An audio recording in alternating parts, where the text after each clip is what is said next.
మనం జ్వరం వచ్చినప్పుడు వాడే యాంటీబయాటిక్స్, బట్టల ఫ్యాక్టరీల నుండి వచ్చే రంగులు ఇవన్నీ చివరికి ఎక్కడికి వెళ్తాయి? ఆ, చాలా వరకు మన నీటి వనరుల్లోనే గదా.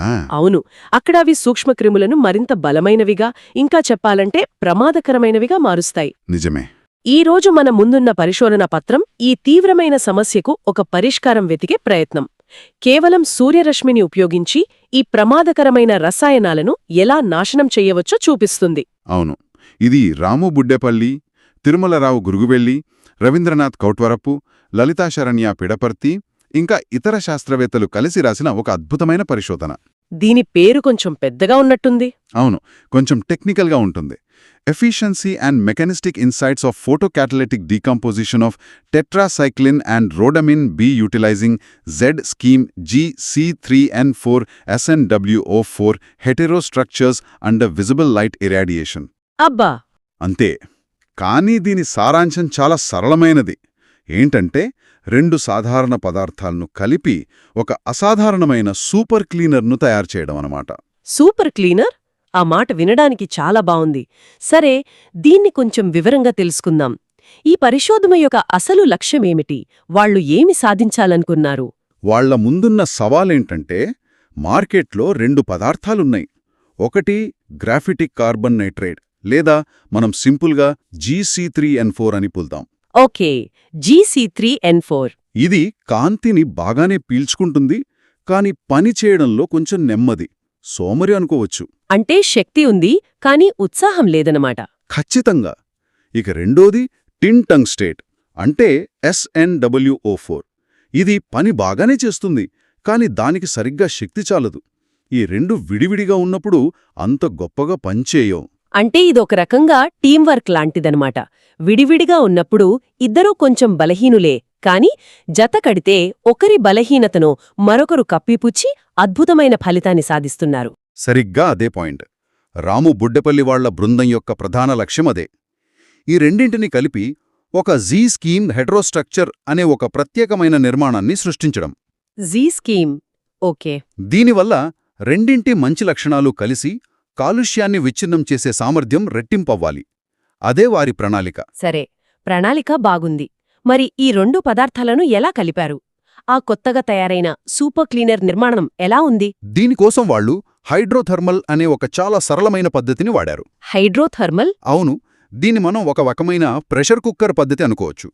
వాళ్లు ఇప్పటికే తయారుచేసి పెట్టుకున్న Gc3N4 అనే పల్చని పొరల మీద, అంటే నానోషీట్లు అంటారే వాటిమీద? అవును, ఆ నానోషీట్ల మీద SNWO4 పదార్థాన్ని చిన్న చిన్న పలకల రూపంలో, అంటే నానోప్లేట్ల రూపంలో పెరిగేలా చేశారు. ఆ పత్రంలోని మైక్రోస్కోప్ చిత్రాలు చూస్తే ఇది చాలా స్పష్టంగా కనిపిస్తుంది. ఎలా? ఒక రొట్టె ముక్క మీద చీజ్ ముక్కలు అతికించినట్లు ఆ షీట్ల మీద ఈ ప్లేట్లు చక్కగా క్రమపద్ధతిలో అతుక్కుని ఉన్నాయి. ఓకే, ఆ చిత్రాల్లో నిర్మాణం అద్భుతంగా కనిపిస్తోంది. కాని నిజంగా వాళ్లు అనుకున్నట్లే అవి ఒకదానికొకటి చక్కగా అతుక్కున్నాయా? దీన్ని నిర్ధారించుకోవడానికి వాళ్లు ఎలాంటి ఆధారాలు చూపించారు? మంచి ప్రశ్న. కేవలం చిత్రాలు చూపిస్తే సరిపోదు గదా.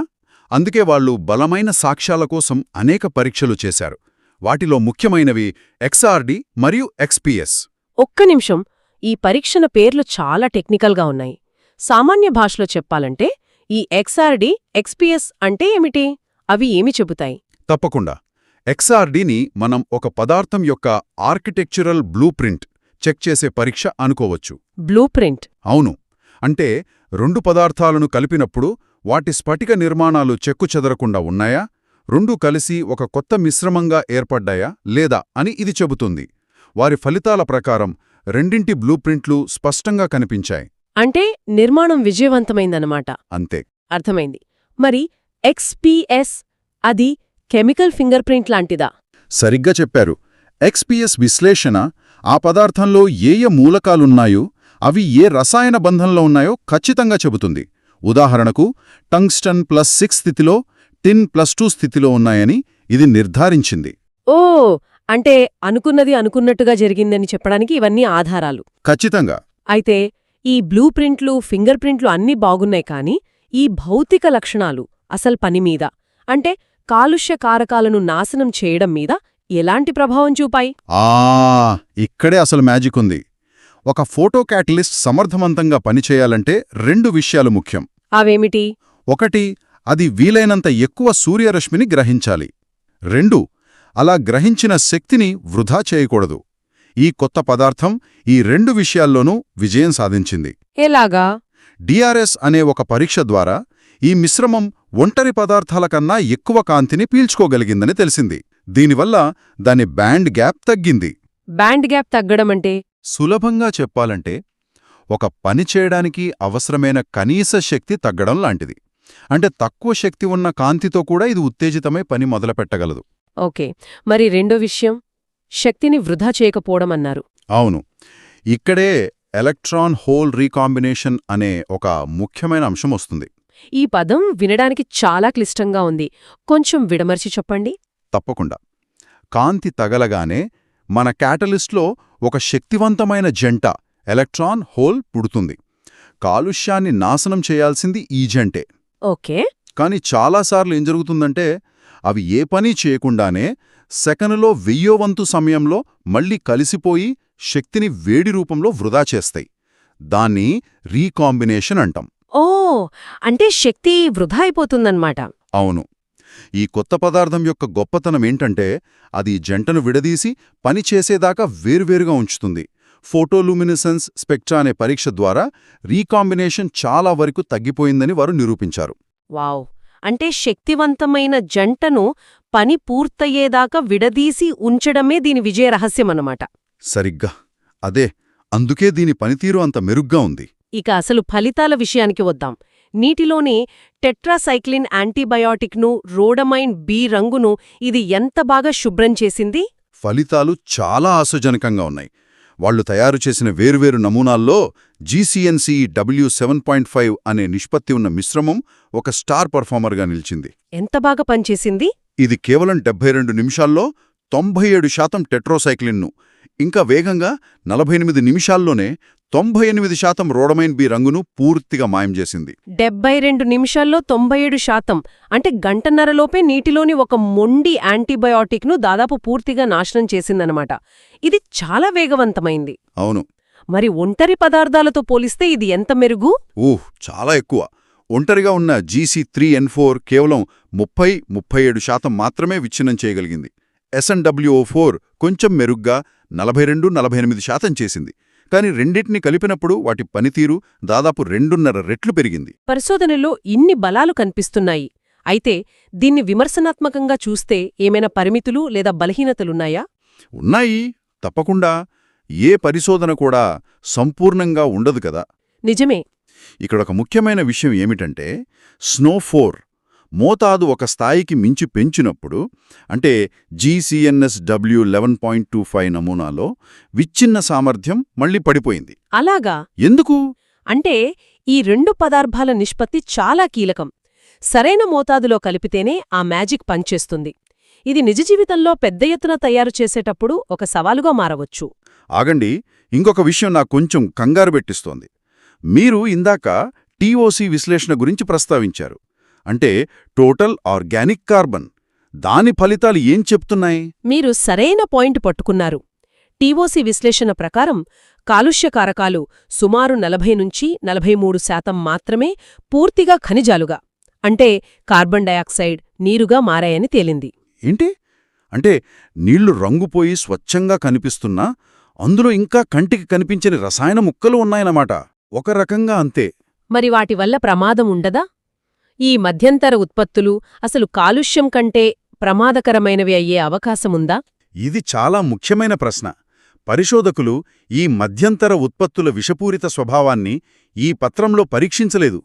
98% రంగుపోవడమనేది గొప్ప విషయమే అయినా పూర్తి ఖనిజీకరణ జరగకపోవడమనేది ఒక పరిమితిగా మనం చూడాలి. నిజమే. మరి ఈ కాటలిస్టును మళ్ళీ మళ్ళీ వాడొచ్చా? దాని స్థిరత్వం ఎలా ఉంది? ఇది వాస్తవానికి ఉపయోగపడాలంటే ఇది చాలా ముఖ్యం కదా? అవును. ఇది ఈ పత్రం యొక్క మరో పెద్ద బలం. వీరు ఈ కాటలిస్టును 4 సార్లు వరుసగా వాడి పరీక్షించారు. ఫలితాలెలా ఉన్నాయి? ప్రతిసారీ దాని సామర్థ్యంలో కేవలం 2% మాత్రమే తగ్గుదల కనిపించింది. 4వసారి వాడిన తర్వాత కూడా దాని సామర్థ్యం 94–96% మధ్యలో ఉంది. అద్భుతం. అంటే ఇది చాలా స్థిరంగా పునర్వినియోగానికి అనువుగా ఉందని అర్థం. ఖచ్చితంగా ఇది వాస్తవ అనువర్తనాలకు చాలా కీలకం. ఇక చివరగా ఈ మొత్తం ప్రక్రియ వెనుకున్న అసలు మెకానిజం ఏమిటి? ఆ శక్తివంతమైన ఎలక్ట్రాన్లు, హోల్స్ ఎలా కాలుష్యాన్ని నాశనం చేస్తున్నాయి? రచయితలు దాని గురించి ఏమి చెప్పారు? దీన్ని వాళ్ళు జెడ్ స్కీమ్ మెకానిజం అని చాలా స్పష్టంగా ఆధారాలతో సహా వివరించారు. అదెలా పనిచేస్తుంది?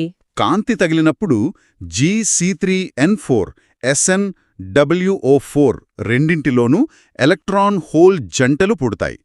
ఇక్కడే ఒక తెలివైన మార్పు జరుగుతుంది. Gc3n4లోని బలహీనమైన ఎలక్ట్రాన్లు SnWO4లోని బలహీనమైన హోల్స్తో కలిసిపోయి రద్దవుతాయి. అంటే టీంలోని పనికిరాని వాళ్లను తొలగించినట్లు అన్నమాట. ఒక రకంగా అంతే. దీనివల్ల Gc3n4లో చాలా శక్తివంతమైన హోల్స్, SnWO4లో చాలా శక్తివంతమైన ఎలక్ట్రాన్లు ఒంటరిగా మిగిలిపోతాయి. ఓకే, సూపర్ పవర్ ఉన్నవాళ్లు మిగిలారు. అవును, ఈ సూపర్ పవర్ ఉన్న కణాలే నీటిలోని ఆక్సిజన్తో చర్య జరిపి సూపరాక్సైడ్ రాడికల్స్ వంటి వాటిని సృష్టిస్తాయి. ఈ రాడికల్స్, హోల్స్ కలిసి కాలుష్యకారకాల అణువులపై బలంగా దాడి చేసి వాటిని చిన్న చిన్న ముక్కలుగా విడగొడతాయి. దీనికి వాళ్ల దగ్గర రుజువులున్నాయా? ఉన్నాయి. వారు జరిపిన రాడికల్ ట్రాపింగ్ ప్రయోగాల ద్వారా ఈ సూపరాక్సైడ్ రాడికల్స్, హోల్స్ కీలక పాత్ర పోషిస్తున్నాయని కూడా రుజువు చేశారు. ఈ పత్రంలోని క్రెడిట్ స్టేట్మెంట్ చూస్తే మోహన్ రావు తమ్తం, రవీంద్రనాథ్ కౌటవరపు, లవితా శరణ్య పిడపర్తి వంటి వారు ఈ పరిశోధన యొక్క ఆలోచన, రూపకల్పన, విశ్లేషణలో కీలక పాత్ర పోషించినట్లు మనకి స్పష్టంగా తెలుస్తుంది.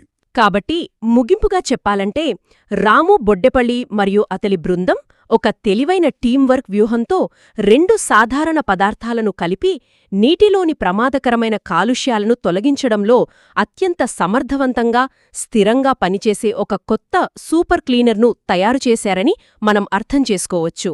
అవును, ఖచ్చితంగా. ఈ పరిశోధన వ్యర్థ జలాల శుద్ధి రంగంలో Gc3n4 ఆధారిత పదార్థాల రూపకల్పనకు కొత్త దారులు చూపిస్తుంది. అంటే భవిష్యత్తు ఆశాజనకంగా ఉందంటారు. తప్పకుండా. ప్రయోగశాలలో సాధించిన ఈ విజయం భవిష్యత్తులో మన పరిశ్రమల నుండి వెలువడే వ్యర్థజలాలను కేవలం సౌరశక్తితో, తక్కువ ఖర్చుతో, పర్యావరణ అనుకూలంగా శుద్ధి చేయడానికి ఒక బలమైన ప్రత్యామ్నాయంగా మారే అవకాశముందని గట్టిగా సూచిస్తుంది. ఈ సాంకేతికత గురించి వింటుంటే భవిష్యత్తులో మన ఇళ్ల పైకప్పలకు ఇలాంటి పదార్థాలతో పెయింట్ వేస్తే వర్షపు నీరు దానంతటాదే శుభ్రపడిపోతుందేమో అనిపిస్తోంది. అయితే ఈ పరిశోధన తర్వాత ఆలోచించాల్సిన విషయం ఒకటి ఉంది. ఏమిటది? ప్రయోగశాలలో కొద్ది మోతాదులో, నియంత్రిత పరిస్థితులలో ఇంత గొప్పగా పనిచేసిన ఈ పదార్థాన్ని ఒక పెద్ద నగరం నుండి రోజూ వెలువడే లక్షల లీటర్ల మురుగునీటిని శుద్ధి చేయడానికి పెద్ద ఎత్తున ఎలా తయారు చెయ్యాలి? దానికి సంబంధించిన సాంకేతిక, ఆర్థిక సవాళ్లు ఏమిటి? అసలు వాస్తవ మురుగునీటిలో ఉండే సొబ్బులు, నూనెల మధ్య ఇది ఇంతే సమర్థవంతంగా పనిచేస్తుందా? ఇది బహుశా తదుపరి పరిశోధనలకు దారితీసే ప్రశ్న.